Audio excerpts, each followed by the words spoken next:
I'm just so sick of not feeling loved.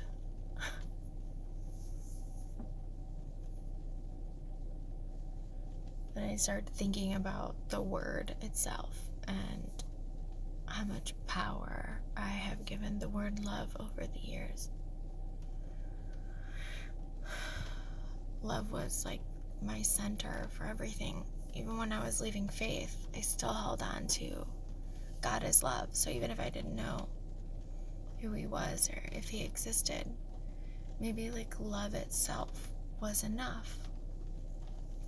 But I've had this like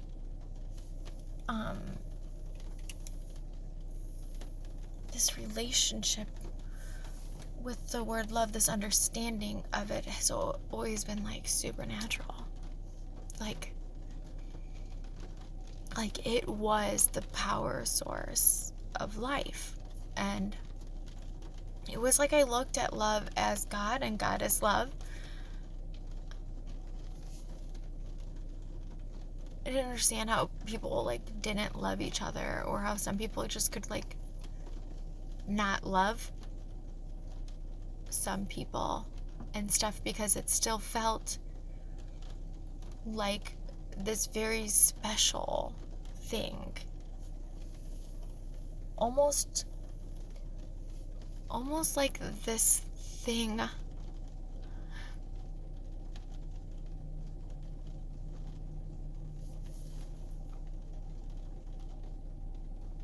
I don't know.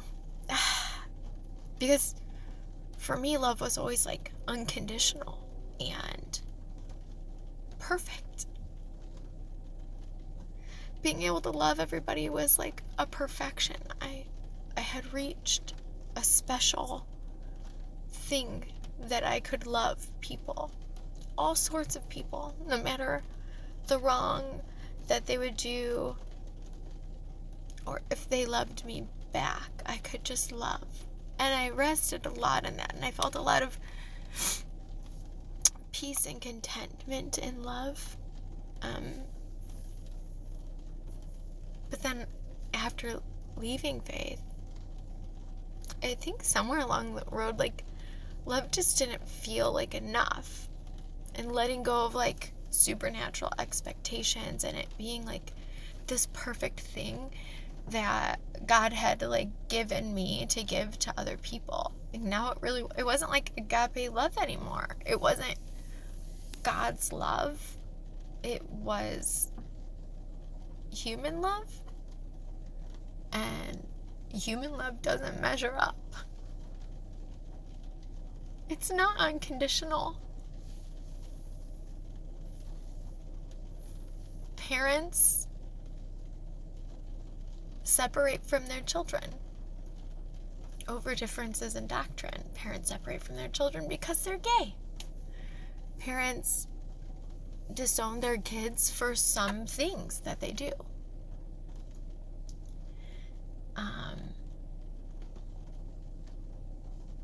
Love isn't conditional. Unconditional. I'm so sorry. It isn't unconditional. And when I got married the first time, there was no doubt in my mind that he loved me. And I knew I loved him. We were very young. I share a little bit of that story in Tim Mill's Harmonic Atheist interview, and then also in my own deconversion, I think. But we were young. He was barely 18 and I was 19.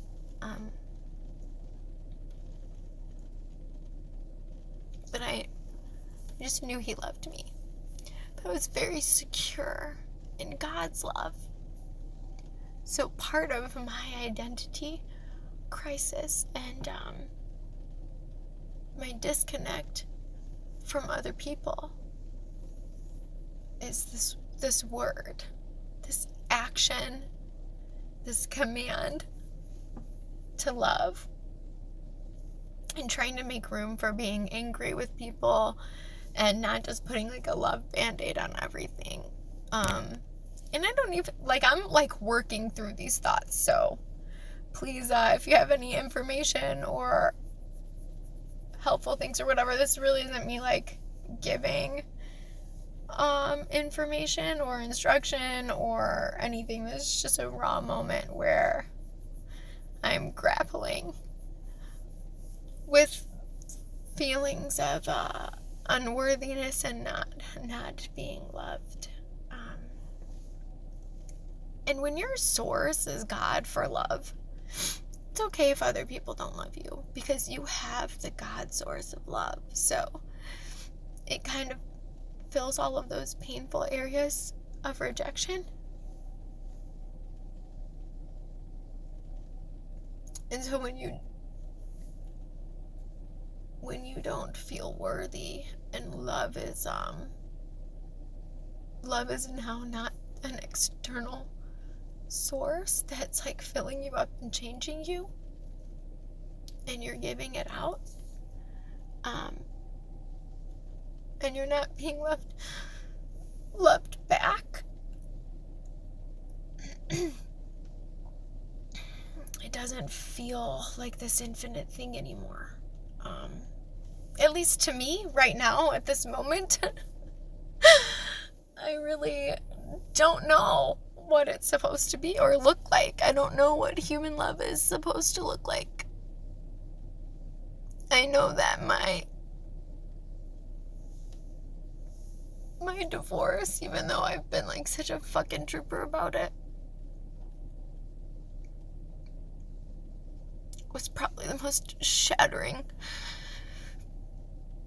experiences of not trusting someone, of emotional betrayal I've ever experienced. I almost don't even want to put it out into the universe because I don't want him to know how badly he hurt me. Part of me wants to protect myself, but then another part of me thinks that he should know that. My first marriage ended in physical domestic assault. He didn't punch me or anything like that. I had gotten slapped before, but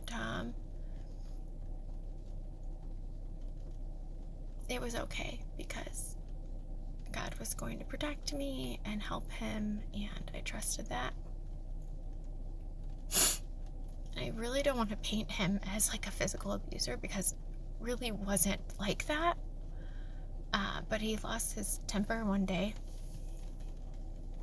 I cut his hair and I told him to clean up his own hair because he was being a jerk while I was cleaning his hair.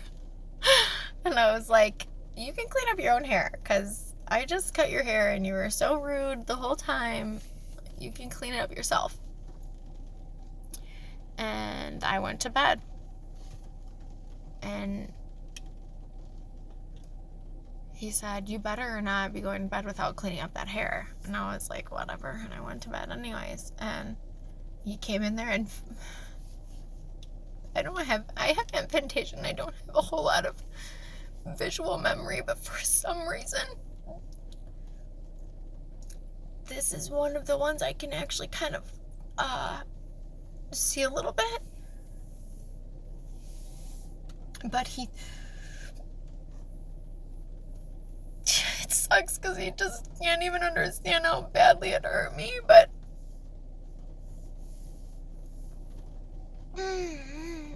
I'm having trouble even saying it. I am also in like a heightened state of feeling shitty about myself, but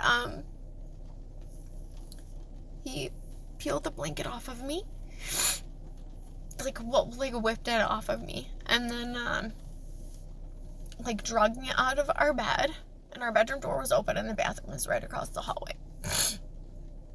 And he like tried to toss me into the bathroom, but very aggressively, and I bashed my face into the it's hard to see those scars. They are 7 years old. Bashed my face into our bedroom door handle, and then like my face slid down the door, and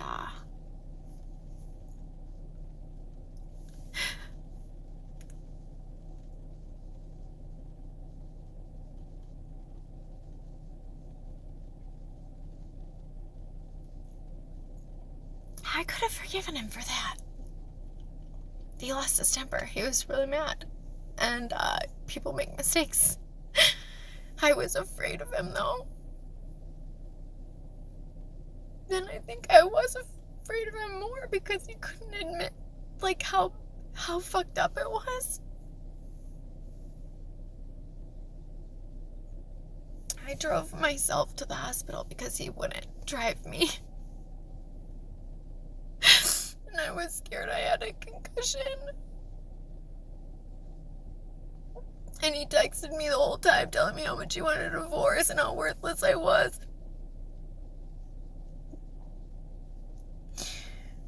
He couldn't believe I was going to the hospital. I'm sure he was scared that I was going to, like, file a police report or anything, but I didn't. I kept my mouth shut, even though there were multiple nurses that came in and questioned me. And I just kept saying it was an accident, it's okay. I needed 7 stitches in my brow and 3 in my chin. My chin was really deep though, and the stitches were very wide.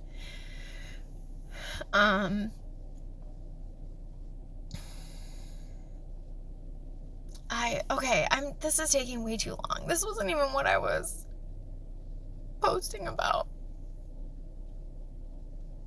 And now I feel stuck in the bad feelings about it.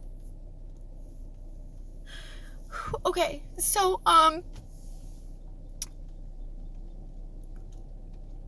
that's what happened, and then, I drove myself to the hospital, and I was just complaining about all the medical bills that we were gonna have from it, because we were uninsured, but my eyebrow was, like, hanging over,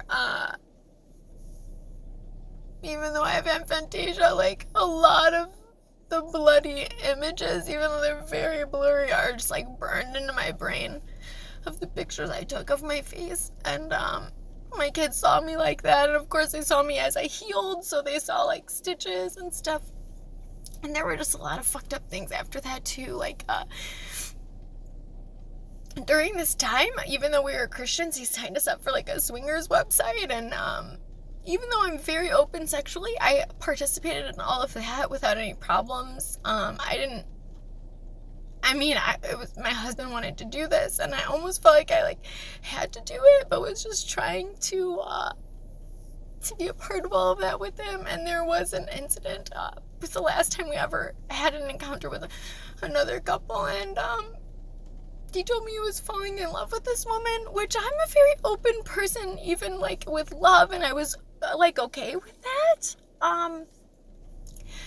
But that encounter, I told him I didn't want to sleep with that man, and he just told me, like, it would be okay, it's gonna be okay, like, we already told them that, we're gonna be meeting them, like, kind of, like, telling me I had to do this, and I'm such a people pleaser that I just wanted to make him happy, and I tried to suck it up, but I remember just laying there and disconnecting, like, being disassociated from the moment, all of it. And the reason why it's significant is because I still had fresh stitches. It was his birthday weekend, because this thing happened in my face the night before his birthday, so I was just trying to make him happy, and then also,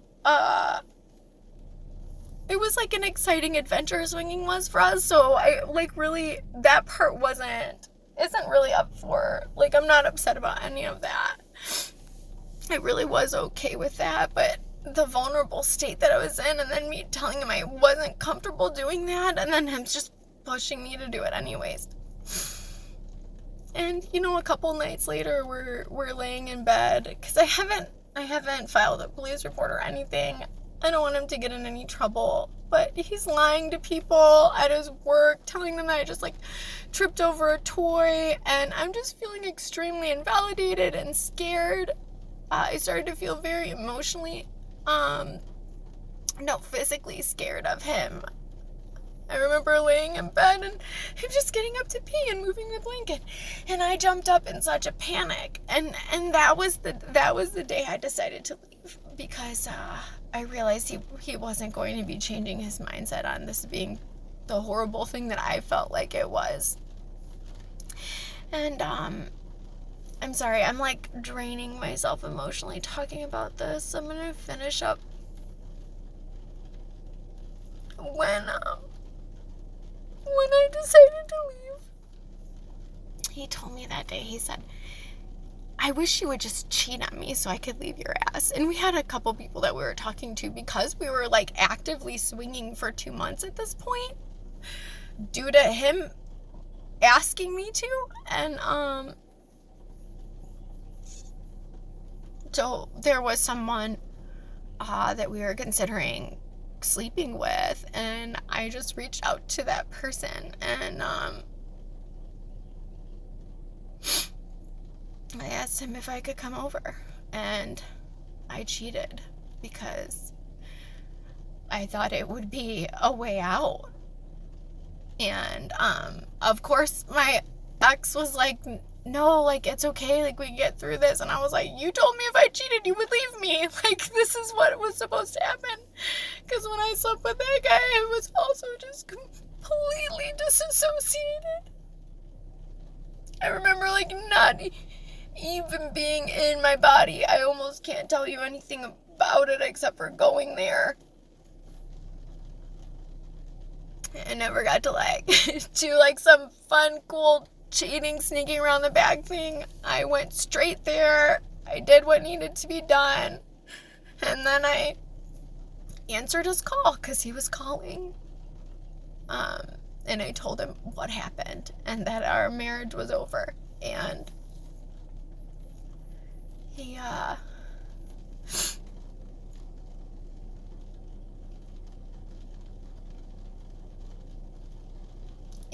from within like a couple of months, you know, I'm filing divorce and everything, and he basically just, well, he told me that I was his enemy, like, forever. It just sucked. It sucked to be so hurt by somebody, and then for him to, like, make sure that I knew how much he hated me now. Because I never wished any harm on him at all. I only wanted him to be happy and to heal and to fix, you know, his heart and whatever was going wrong, and to have somebody that you love more than you even loved yourself, like, have a pure hatred for you, has been one of the most painful experiences of my life. Because I have 2 sons with him, so I have to face this often, because I didn't file a police report or anything to give myself the upper hand. I just wanted him to be okay. I was so scared that leaving him, he wouldn't be okay, and that he would never finally love again and stuff. And I remember just really worrying about him. And that was kind of the problem. I didn't really take care of myself. I took care of him and everybody else. It's my MO. Anyways, I have to see him often, exchanges for kids and communicating, and he's just very cruel to me. Very cruel. And he knows me, so he knows exactly what to say to hurt me really deeply on a regular basis. And I've tried like hell to just like gray rock him. I'm doing really good, actually. I'm like, despite all of this, I'm just thinking back on it, I am doing okay. My triggers are getting better, and all of that shit. Okay, this is 20 minutes. So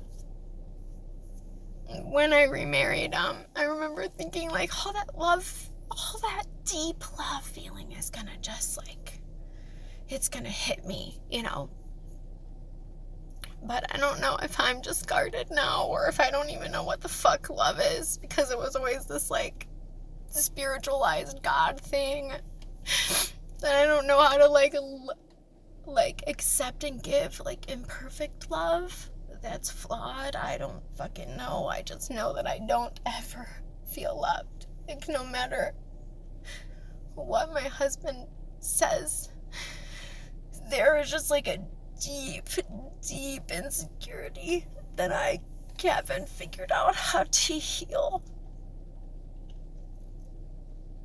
I worry pretty much constantly if my children love me, if my family loves me, if the people that say they care about me actually like really love me.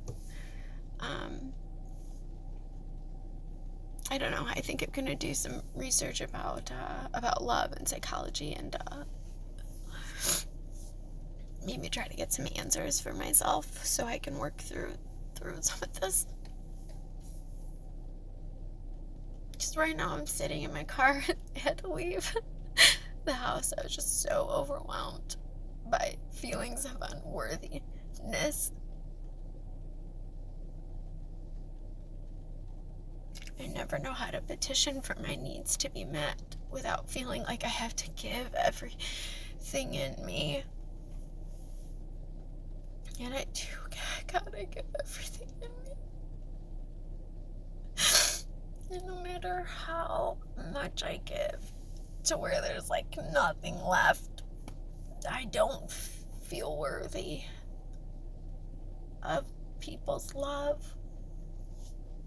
Anyways, if you have any helpful tools or answers for me that is not Jesus, please comment below. Happy healing, my deconverted friends.